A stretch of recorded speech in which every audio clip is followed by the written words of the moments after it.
In this video, I'll present and give you all the details how to play correctly Natalya Spike Traps build, and by the end of it, each and every one of you should be able to go and grab 150 with this build, even without augments and on low paragon. Hey everyone, welcome back to the channel. Today we are diving into the most explosive and satisfying Demon Hunter build in Season 36, the Natalya Spike Traps build. It has an insane burst potential, amazing screen clearing power, excellent pixeling, very strong synergy with the Shards, and this build can absolutely shred 152 pieces without augments and on quite low paragon. You just have to learn to play it right, and that's what I'm here for. Okay, so no shirt, no tie. I decided to go casual so that you are not focusing on me and you are focusing on the build. We will go through the gear needed, for including cube, through the skills, main stats, and how to play it correctly. Because just having everything set up, it's not enough. You have to learn your build, you have to know how to master it, and you have to play it correctly. Otherwise, you'll never reach the full potential of a build. Here we go, gear. So in this build, as you might know already, we will use 4 sets and some additional legendaries to help us. Of course, the main set, which is built around, as the title suggested, is Natalya set. So we will use 1, 2, 3, 4, 5 pieces of it. We will use the Traveler's Pledge, Endless Walk set. We will use Guardian set, which is very powerful at low paragon, and we can slot in even Guild set that will help us a lot with elites and also with toughness. So let's start with the basics. Natalya set, we will use these 5 pieces, so boots, pants, hand crossbow, gloves, and the chest piece. And what the set does, we can go through it, like 2 set bonus will give us spike traps, deal 100% damage to enemies affected by caltrops, which they will always be. Spike traps now instantly refreshes charges on use, no longer cost resources, and each detonation restores 2 disciplines, so we basically have infinite traps with a limit of setting them up. We'll come to that later, of course. Then at 4 piece, which is the damage reduction one usually, we have a spike trap explosion will blast affecting enemies toward nearest set caltrops. This is very important for pixeling, we'll cover it in the game style. And then laying a spike trap grants you 75% damage reduction. And then the duration of this bonus is always equal to the number of traps laid on the second. So what that does, like we set 2 of them, you can see here for 2 seconds we get 75% damage reduction. This is your indicator, you have to look at it. But the more we set, the longer it persists. You can see now it will be, since we have 10, it will be for 10 seconds, and then it refreshes every time whenever we set next ones. Pretty easy to keep up. We'll cover it later, but basically just the only challenge to keep it up is when you move from pixel to pixel. Don't forget once in a while to throw some traps on the ground, otherwise you lose the bonus. And then on 6 piece, this is usually the big damage multiplier. We have a spike traps deal 10,000% increased damage. Yes, Diablo 3 styles, of course, we have to go in tens of thousands of multipliers. And then also very important, which each consecutive explosion from the detonated chain reaction will deal 25% more damage than previous blast. And we can set up, just running a little bit ahead, up to 10 traps. And then when we explode them, it will go like in 10 waves. So each wave will be more and more and more damage. So we go 10, explode all of them, 10, explode all of them. It's like a roller coaster, you know? And this is Natalya. So huge damage multipliers, very nice pixeling facility. So we'll cover it as I promised. And of course, 75% damage reduction, pretty solid, I would say. The next one, Guardian, pretty straightforward. This is like giving us a lot of main stat, a lot of vitality, and also having some damage reduction incorporated in it. So what it does basically, as you can see here, you have melee damage reduction by 1% per each 1000 base vitality from your equipped items, and it doubles it.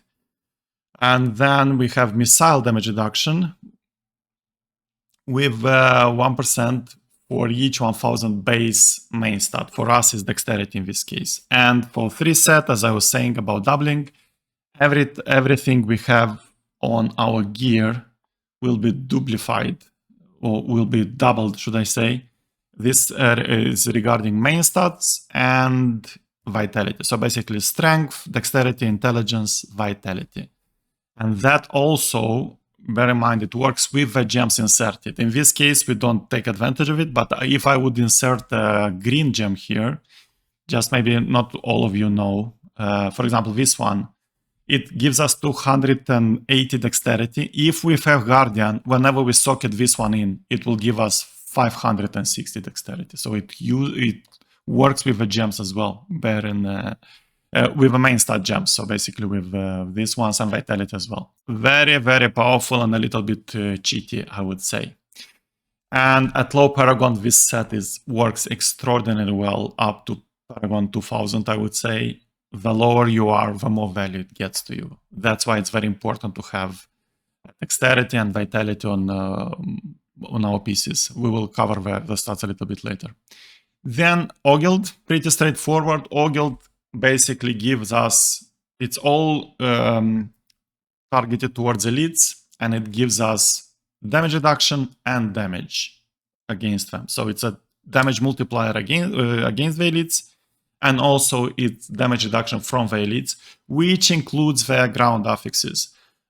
That's why it's very powerful in GR150 pushing, because it will reduce the damage from the lasers, from the like whatever, frozen balls, storms and stuff like that, poison, molten, everything. Very nice, and also very good multiplier towards the elites. And Traveler's Pledge, very straightforward, is while we move from pixel to pixel or from zone to zone, we get nice damage reduction because we're not fighting, so it's very nice to have. Once we are settled, we have our pixel, we pixel everything in, we lock in, we lose the damage reduction, we have others from the set and from the elusive ring, but we get a nice 100% damage multiplier, which is basically like keeping a squares up. These are the sets, and gear-wise also we will use elusive ring, which is a huge damage reduction as well on top of a set. This set is very tough and we need it. There are variations again for this build. I will present you my variation, and this build will be valid for season 36 and all other seasons that we will use shards. And I will try to do the variation for other season themes as well. But the core of the build will be explained very well here, that you can reapply in other season themes as well. So elusive ring, very straightforward, as long as we have casted Shadow Power, Smokescreen or Vault, we take 60% damage reduction for 8 seconds. And since we will be spamming Smokescreen, we will have this bonus always up. What else? We will use Demon's Demise, because our main source, of course, of damage is Spike Traps. So we will try to juice them as much as possible with all possible multipliers. So first of all is Demon's Demise in our hand. That means that each blast from Spike Trap will damage all enemies again after 1 second. So we get like double blast and 200% increased damage. So 200% multiplier. And then if we go to cube, we will have here a Cannon Bolter or Cannon Bolter. I don't know what exactly it is. But what it does is your spike traps lure enemies towards them. That's nice, but that's not very important because we will pixel either way with set mechanic. Most important thing is that we get another 200% multiplier on top. And the taunt works once every 10 seconds. Again, we will not use taunt very often. Like, it will be there, but we don't care about it too much, because we will use the spring mechanic that we have from the 4th set piece. I will show you later. Then Tragul Coils, again, it's not a necro piece, don't get fooled by the name. So Spike Traps gain the Scatter rune, and I deploy twice as fast and deal 200% damage multiplier. So another 200% damage multiplier. 200 here, 200 here, 200 here. Huge multipliers. Deploy twice, that's very nice because we set 2 traps at a time. So we have just to set 5 times to get all 10 of them. And of course, here we have a ring of Royal Granger just to make all the sets work, because all of them are missing one piece, and this ring just synergizes them together. Is the cement that put them together. Alrighty, now let's go through the stats. So on weapons, you want damage. Of course, you want as good as possible damage range. If you get a primal, even better. And you want 10% damage, dexterity, and area damage. This is an area damage build. It procs area damage, so area damage is very important to have here. On the other one, you can slot in some cooldown just to have enough to keep your vengeance up 100% of the time. So dexterity, area damage, cooldown. Area damage, very important to have it in almost like in most of the slots. It will give you huge damage, basically. Boots, pretty straightforward. We want dexterity, vitality, resist all, and armor. Resist all is very important for us because we are dexterity-based class. That means that we get tons of armor already from our dexterity. We lack resist all, and resistance is very important to have. That's why we are using also like the diamonds in the gear. Pants, again, dexterity, vitality, resist all. This is what you want. Rings, here, this is an intelligence one, but it's not too bad from intelligence because it gives us resist all through intelligence.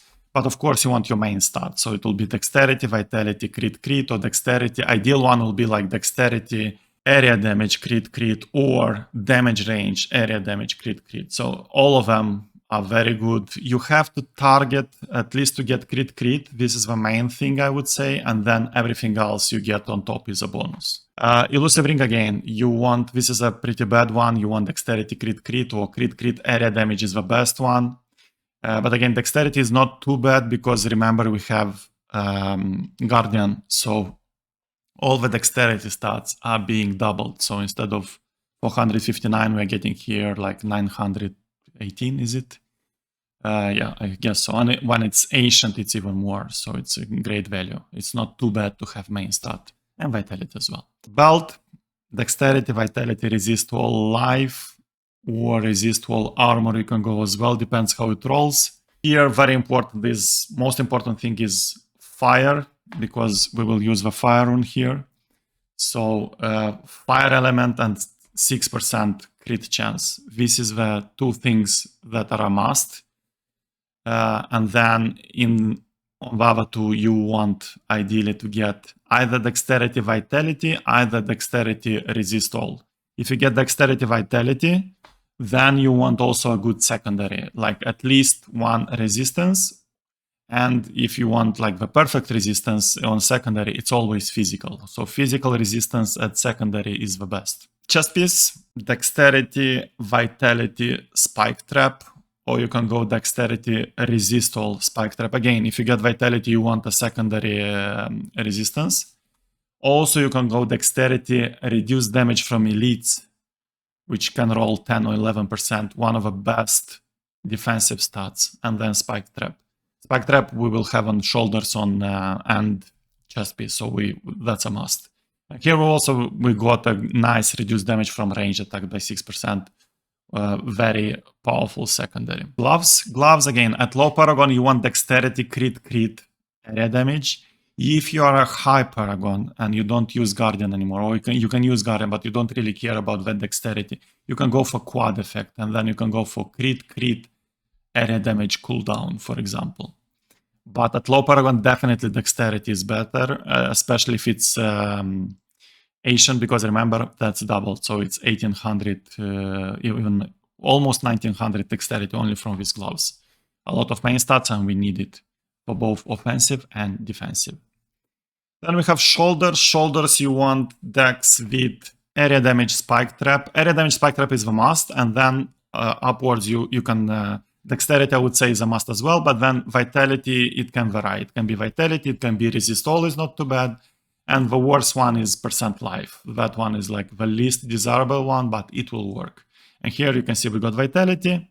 It's not even ancient. We can, like, you would want an ancient ideally, and then fire resistances. And as you can see, like, I don't have augments. The only augments you can see here is the ones from Crusader, because I reused this gear and it's on Crusader. But I did mine without any augments because this build is just powerful enough at low paragon to do 150 no augments. If you slap some augments, you just make your life easier. That's it. Let's continue. So we go for Helm. This is very straightforward. You want Dex with crit. And you don't really want resist all here because on an ancient one, vitality can roll up to 1000, and through Guardian it goes to 2000. So you want a nice ancient one here, and then you'll have like almost 2000 dexterity, almost 2000 vitality, crit, and would be nice to get some good secondary resistance, which I didn't get here. You would want one. The amulet, disregard lightning here. That's again because I reused it on my Crusader, but on the moment when I used it first time, it was fire. We want fire. So ideal stats are fire, crit, crit. Of course, we want a good, nice secondary resistance. If you can't get your fire, it's not end of the world. If it's ancient, then dexterity, crit, crit would be second best. So you can get that one. Of course, the element one is the best one, but dexterity one will work just fine. I think we covered everything stat-wise, so let's see the gems. Gems are very straightforward. We want Stricken because we want, in this season, we don't have a boss killer as we had in the previous one, Angels, so we will have to manually kill the boss. So Stricken, with very small exceptions, is a must in all the builds. Then we get Trapped, a very big straightforward multiplier, which procs itself in the proximity, like in is it 20 yards? Or it's even 15, okay. But still, it procs itself, and since this is a melee build, we will have them always here around us, so it will auto-proc itself. But we will also proc it through some slowing through the caltrops, so it will be on all the time. 60% multiplier, easy peasy. And then the third one is Goguk, where we get nice attack speed, dodge chance, and cooldown reduction, like 15% cooldown reduction. And we use it mostly for the cooldown reduction. We don't need attack speed in this build, but also the dodge chance is not to be ignored. It's pretty good and decent, and it's an important stat in survivability. Dodging an attack, from that attack you take 0 damage. So you dodge rarely, but whenever you dodge, it's 0 damage from that attack. So it's very powerful. So skills, let's go for passive first. So passive, we have Call of a Week, increase damage against slowed or chilled enemies by 20%. This will be always on, so it will be always applied. Basically, it's a 20% damage multiplier. Numbing Traps is a completely defensive passive. So basically, whenever we slow, chill, or hit with fun of knives, spike traps, caltrops, grenades, and sentry fire, enemies will have damage reduced by 25%. Basically, since we will do caltrops and spike trap all the time, they will always be affected by this. So we are getting a permanent 25% damage reduction. Very powerful, very helpful in survivability. Custom engineering, this will make our traps and caltrops last twice as long, so they last decently long. And also the most important thing, it increases our spike traps to 5, and then we get the double of them, so it will be 10 actually, because we set with each spike trap set, we set 2 at a time, so it will be, instead of 5, it will be 10. As you can see here, like it's 2. 2, 2, 2. So when we do 5, we will have 10. You can see we have 10 here. And then the last one, Ambush. You deal 40% additional damage to enemies above 75% health. This has a hidden benefit that not everyone understands, and some of the players decide to sacrifice it because they think, well, yeah, sure, we get it to 75. It's pretty fast to get to 75, the enemy is down. But then after 75, it falls off. And that's true. But the greatest benefit from this is not getting them down to 75. Is actually having a full health enemy, like that's above 75, and then having it in the middle of a pixel. And then whenever we hit that enemy with this 40% additional damage, that will spread around a 40% damage boosted area damage that will still apply to the mobs that are below 75%. So because we use area damage here, this passive is very, very powerful, and not every player understand actually how powerful it is. Shadow Power, Gloom. Yeah, basically you get life per hit. It's a good recovery skill.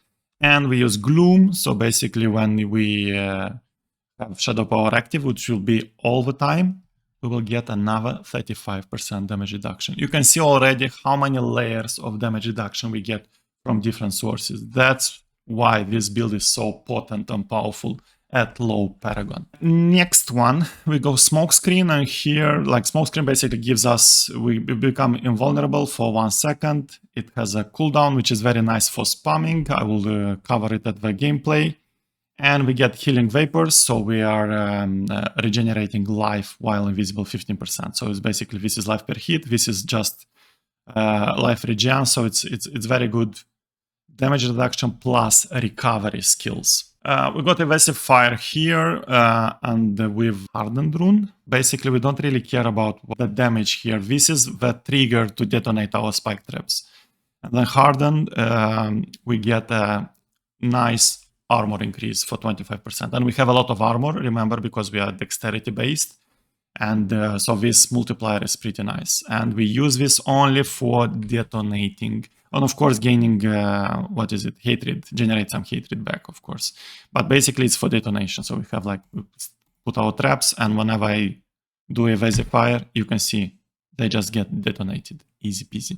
And then Caltrops. Caltrops is very interesting. Is we lie a trap on the ground that will activate whenever an enemy like steps on it, and it will slow them again, you know, slow, so that we get all the bonuses from slow, from the passive, and from the Bane of the Trap. We will use it also for pixeling using the Natalya set. I will show you just in a second. And we take here the rune with a 10% crit chance. So basically, whenever we are in a Caltrop, and we will always be in a Caltrop, we will get our crit chance. You can see here that we have crit chance 51. We set one of these down, and we get crit chance 61. 10% crit chance is huge damage boost. You can see even on sheet damage here, like when we're out 4.2, we walk in 4.8. And this will go like much higher because we will get all the shrines through the altar and like tons of multipliers and stuff. So 10% crit chance is a lot. Then we have Vengeance. Pretty straightforward. We get all those basic stuff that you can see here, but all we are interested about here actually is the Dark Heart rune, 50% damage reduction. That's like wearing a double unity. Again, yet another layer of damage reduction on top of all mentioned one till now. And then of course our damage dealer Spike Traps, and we take custom trigger Fire rune because it gives us the best basically multiplier. And also the thing here is that we can detonate them manually with hatred generators. You can see here hatred generator will now detonate traps. That's how it works.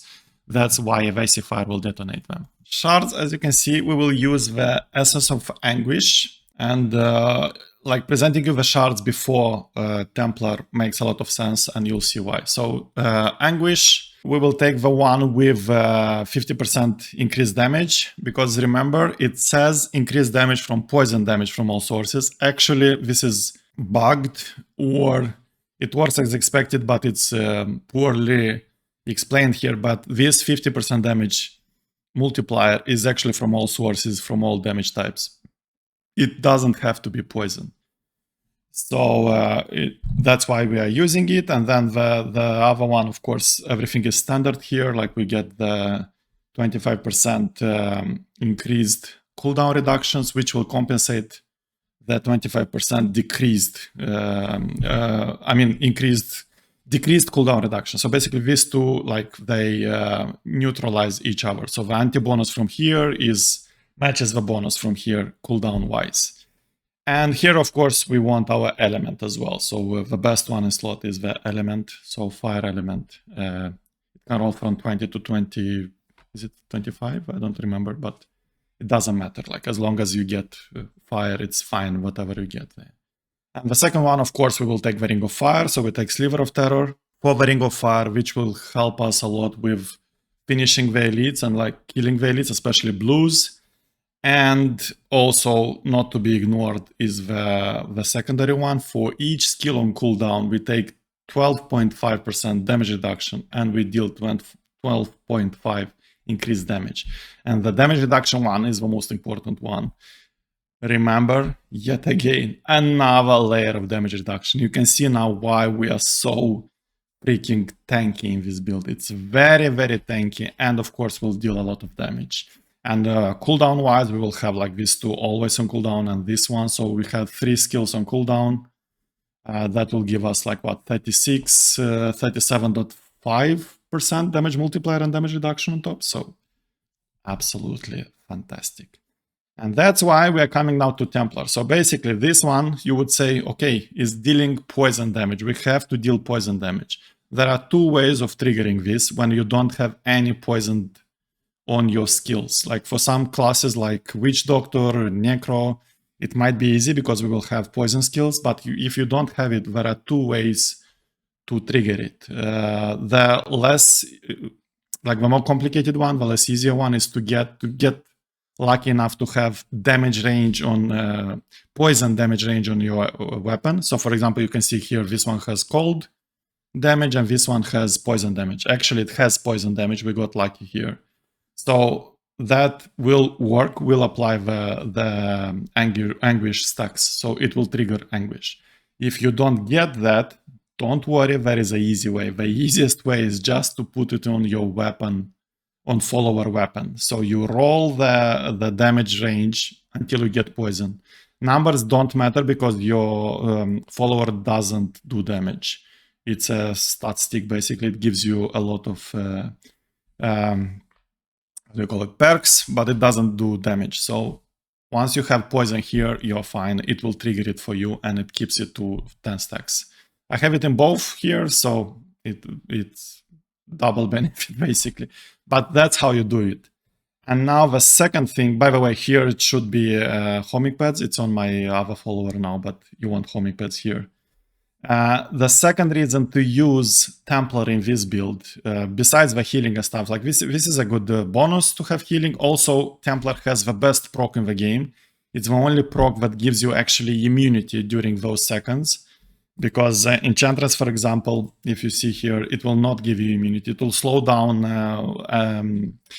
enemies for 80%. It gives you like a nice slow-mo effect to get out of a trouble. But if you get like, you stay in the middle of a lot of ground effects and stuff, it can proc you and straight away kill you as well because you don't get any immunity during that time. With Templar, whenever you're proc, you have 5 hefty seconds of going away or just kill them. And the best proc from the followers by far, the one like 5 seconds immunity is immense. And here what you also want, you would want probably Sharma if you don't need CC on demand. It's very nice. It gives you quite a good, again, defensive layer because you'll have all them here like a big pixel, and whenever he triggers the Sharma, it will be a huge bubble when they are blind. That means that, first of all, you will apply all the CC on them like effects, including Bane of a Trap. Second of all, during those 4 seconds, they will not attack you, so it gives you again time to recover, another layer of defense. And of course, the must is Flavor of Time for double pylons duration, Nemesis for getting additional packs from them, Gloves of Worship, this is a must to have your shrines that you will get through the altar via potion for 10 minutes, so basically you'll have all of them during the rift, and cannot die, so that he is always there. I would like a lot Yungjang Do as well, because helps out in the boss fight. Once you get him or her to 20%, it freezes. It will not freeze forever, but it helps a lot. And then here, like we can take freeze of deflection or whatever you want.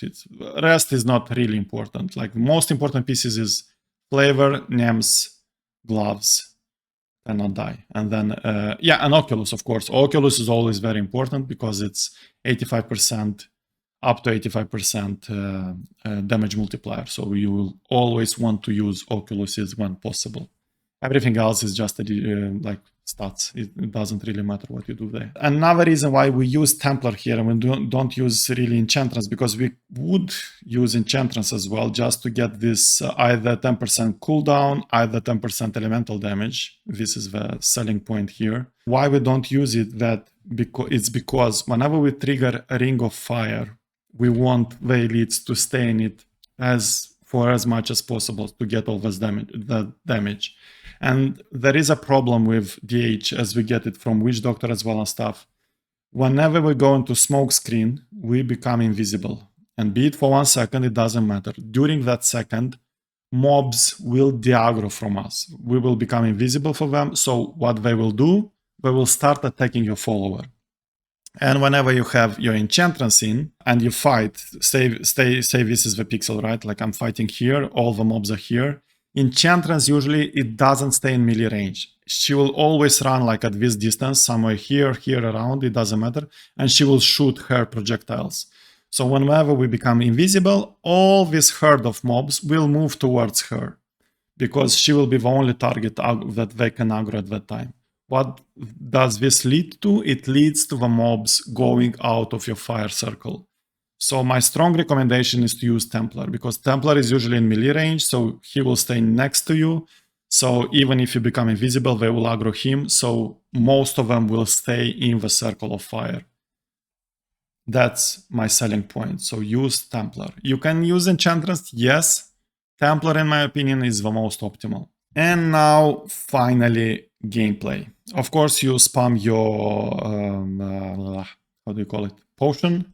Why do you want to spam it? Is just because, assuming you have your altar unlocked, you have this seal here that says that whenever you drink your health potion, you'll gain a random shrine effect. And that means that by the middle of the rift, you'll have all the shrines effects. So you'll have like additional attack speed, you'll have additional armor. Those two, I think, are the most important one. And then you get others like additional XP and another one, like I can't remember now. But those two, like attack speed, armor, are the most important one. That's so you want them to keep them up, and that's why you spam your potion. Whenever it's available, you spam it. When it rolls back in 30 seconds, you spam it. So, and also spamming potion will give you these rings, and when you get a pinky, you'll have a 100% multiplier there. That's from another seal from the altar. So it's 2 reasons to spam your potion all the time. Then I'm a big fan of playing lazily the builds, not going too much into min-maxing, because my channel and my guides and my streams are oriented towards majority of you, towards casual players. That's why I would recommend straight away here just to numlock smoke screen, numlock definitely vengeance. To numlock, you want to get it out of your left click, so it has to be here on the bar, but numlock, or just don't forget to click it whenever it's because this one, since it's once in it's like 60 seconds with our cooldown reduction, it's not too many clicks to do. Just make sure it's always up. This one you numlock because it has a cooldown, so it's fine. Strong recommendation here not to numlock Shadow Power. Why? Because we will run out of discipline too fast. All this is because it doesn't have a cooldown on it. So if we spam it, you can see our discipline is gone if we numlock it. So you want basically to hit it every 5 seconds. You can do it manually, which is the hardest part. Or if you have a Logitech mouse or Logitech keyboard, you can actually put a macro there, because if you use the gaming software from those two, those are not against terms of service. Other macros are technically against. You'll not get banned from macros, but I don't approve them officially. So use at your own risk. But if you have a Logitech, or I don't know, maybe other companies do it, brands do it as well, those are very nice to have. And that's what I've done here. I have it on my mouse. So you'll see that, you see my hands, it will be casted once in every 5 seconds. So it's just easier. Now the main part of the build, what are we doing? We have Evasifier as detonation. We have Caltrops as giving us the buffs, like the 10% crit chance, and also like having enemies here will slow them. And then we have Spike Traps themselves, which will do the damage. Now, most important thing is how to pixel things.